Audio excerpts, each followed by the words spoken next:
Blessings, everyone. Welcome to the channel. I'm Dane, your host. I hope you're doing well wherever you may find yourselves.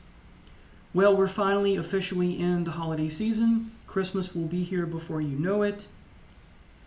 And we've all experienced it, haven't we? And what I mean by that is we get a gift and we don't like it, and we have to put on a fake smile, put on a fake show. We have to fake it, right? We have to pretend we like it. We have to pretend we love it. We don't want to hurt the gift giver's feelings, and rightfully so. And we say platitudes like, "Oh, you shouldn't have. Thank you so much. Oh, this is wonderful. This is great." And it's such an awkward moment. And yes, I do believe that it is the thought that counts. But there are two types of thoughts. So today I'm going to be talking with you about two types of thoughtful, the truly thoughtful gift, capital T, and then the thoughtful gift, lowercase t. Let me explain. So lowercase thoughtful first. It's not really thoughtful. Here's why.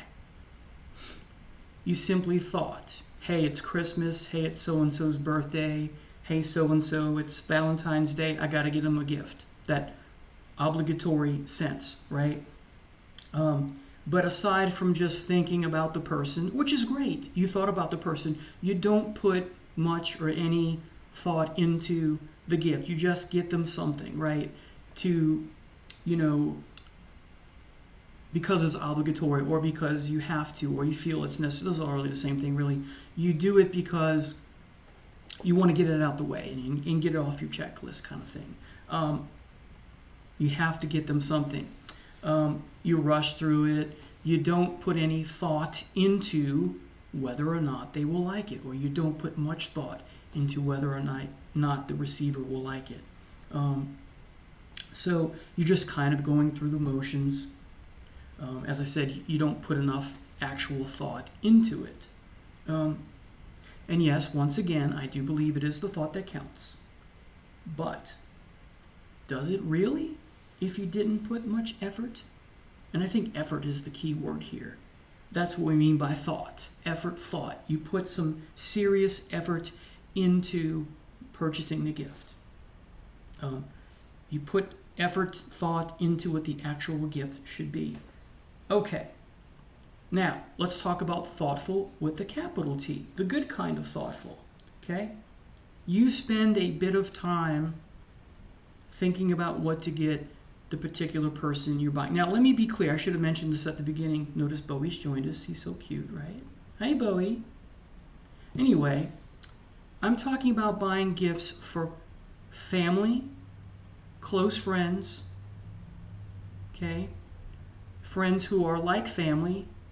And I don't mean coworkers unless said coworkers are like family or dear loved ones, friends. At a previous job, At a previous job, teaching job, I had one particular person who's still a friend with me now, even though we don't work at the same place anymore. We work actually at two different places now. We're not at that same school anymore. He went to a different school, I went to a different school, and that's been 7 or 8 years now.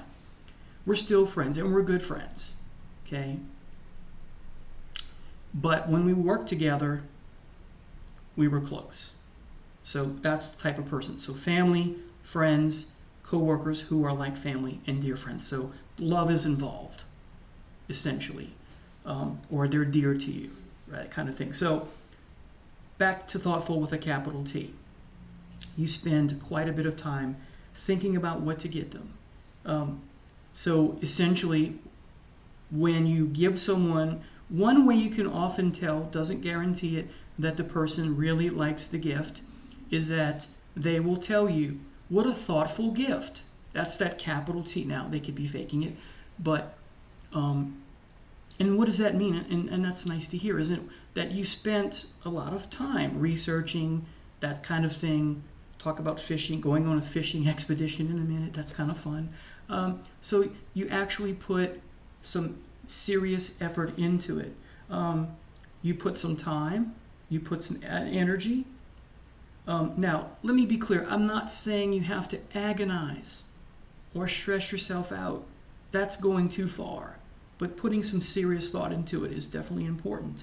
And I'm going to tie this all to music at some point, and also other types of gifts, to also be general. So you put some time, you put some energy, you put some research possibly into, and research could be something as simple as calling, say, the person's other friend or husband or spouse or, nephew or niece, someone they know, and you keep secret. Hey, what are some good ideas for, what are they reading these days?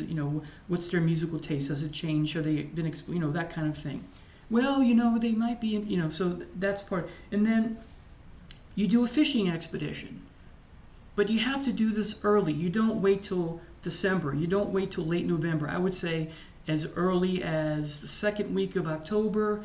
You text, you call, whatever, you email. Probably text would be the best thing. And you say, hey, I heard this album the other day. Is this a band, that you like? The worst is when someone asks you that, or rather, I'm sorry, they don't ask you, they say, hey, I've been listening to this, you should check it out, and then you get it as a gift, and you didn't respond, okay, I'll look into that kind of thing. That's something I'm going to talk about in a little bit. So I don't think it's wise when you get a gift when someone mentions that it's something they like, unless they asked, hey, you should look into this, let me know what you think, and then, see, that's the fishing expedition that is good, because they're throwing the line in the water, seeing if you'll bite, and see if you'll, okay, I'll go take a listen, and you tell them, hey, you text them back, hey, this is really cool, I like it, and then they can start, buying it, that kind of thing. They may say, are you going to get it? Well, I don't know, I may wait a while, and that's a cue for them to get it for you, right? So you have to be really good at doing some research, networking with their friends and family and that kind of thing, co-workers, and then doing your fishing expedition, say, second week of October. I wouldn't do it in September. That's too early. So, and it's a short window to do that. Now, let me also give you a quick disclaimer.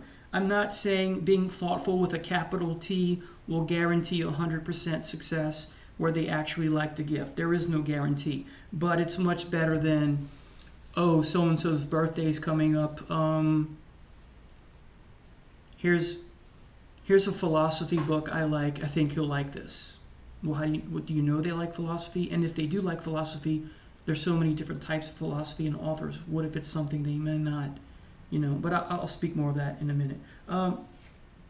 So let me talk about the connection to music, but let me also give a disclaimer that this connection to music works with other gifts as well, especially art, like books and paintings and sculptures and that sort of thing. So here's the biggest problem. Here's two of the worst situations. This is number two. Number one is the worst. So number two, the giver of the gift likes something. See, a new band, a new artist, a new book series, or just a new book. It's not part of a series, right? Say fantasy, science fiction, etc. And they just simply project that you will like it, too. Without any research, without any fishing expedition is not there. And that's a problem because from a psychological point of view, projection is not always a good thing. Usually it's something bad. I think most of the time it's something bad. I haven't studied psychology in a while. But you just make an assumption that because you like it, they're going to like it too. And that's that main character syndrome, quasi-narcissistic, if not downright narcissistic. Now, here's the kicker. I get that people do this because they want to share their love and their passion for something that they love. I totally get that. But what if it backfires? Because they don't like, and you're like, if they have to fake it, and you can sometimes tell that they're faking it because the first expression is, oh, cool, thanks, that kind of thing. And you don't want that. And what happens when your love and share of passion, what happens when your love and passion for something backfires? What happens to the item? It sits on the shelf. They don't want to, I'll get to that. It sits on a shelf, and perhaps it stays there because they would feel guilty by giving it or selling it or giving it to Goodwill, giving it to someone else is what I meant to say, or sometimes downright throwing it in the trash. I will never do that, because that's happened to me, and I found that offensive, and hurt your feelings. So it may sit on the shelf forever. It may sit on the shelf for a while. Give it to Goodwill, Salvation Army. Give it as a hand-me-down. Re-gift it, the Seinfeld thing, right? Or worse, as I said, throw it in the trash. So they've wasted their money. So this is practical. It's not just about, this is not about me being ungrateful or people being ungrateful. It's people throwing their money away. So it's meant to be helpful, not to be hurtful and ungrateful. So when they have that love or passion for something, but you don't share it, and they don't fish, they don't go on a fishing expedition, they don't research, this is what I call an ambush. They project what they like onto you, so they buy it, making that assumption, as I said, because they're so passionate about it, they think that you'll be the same way. Again, that's a false assumption. That's a false, it's false logic, almost narcissistic, as I said. And so you're ambushed with something, an ambush is meant metaphorically. So you're ambushed with something in the sense that you have to think, when you open it and you don't like it, you have to think very quickly how to react so you don't hurt their feelings, right? This is why Sheldon Cooper doesn't like giving gifts on Big Bang Theory, right? So let me tell you a quick story so you understand where I'm coming from. So years and years ago, for a birthday or maybe Christmas, I don't remember, I bought someone I love a novel. And I did my research, I did my fishing expedition. And this is someone very close to me. And one day I go over, to have lunch or whatever, and they're throwing stuff out, giving it to Goodwill or whatever, and, I'm sitting on the couch, this is before cell phones, this is in the 90s, I think. I'm on the couch, I think, enjoying a beer and listening to The Doors, if I remember correctly, and because they had put that on. And the person in question is throwing things in boxes or the trash, I forget which, and they say, I guess to themselves really more, there's a third person there, in there, the boyfriend, and they turn to them, not to me because I'm just listening to the music, but I heard what they said. They said, I never read this, and chunk in the trash, and that hurt my feelings. Why didn't you exchange it? That's what I do when I get something I don't like. I throw down the platitude, thanks, this is so thoughtful. Well, I don't say that actually, because that's really bad. If it's not thoughtful, I don't want to give them the impression that it is, because maybe they'll learn they'll learn from their mistake, kind of thing. I'll simply say, thank you so much, I appreciate it, or thank you, or I lie and say, but I don't say thoughtful if I lie. I simply say, this is a nice gift, thank you so much.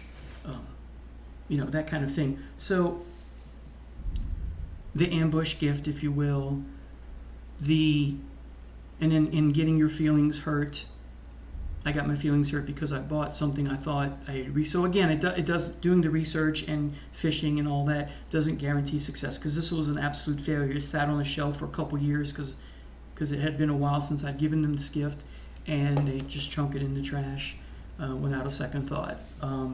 So that hurt my feelings.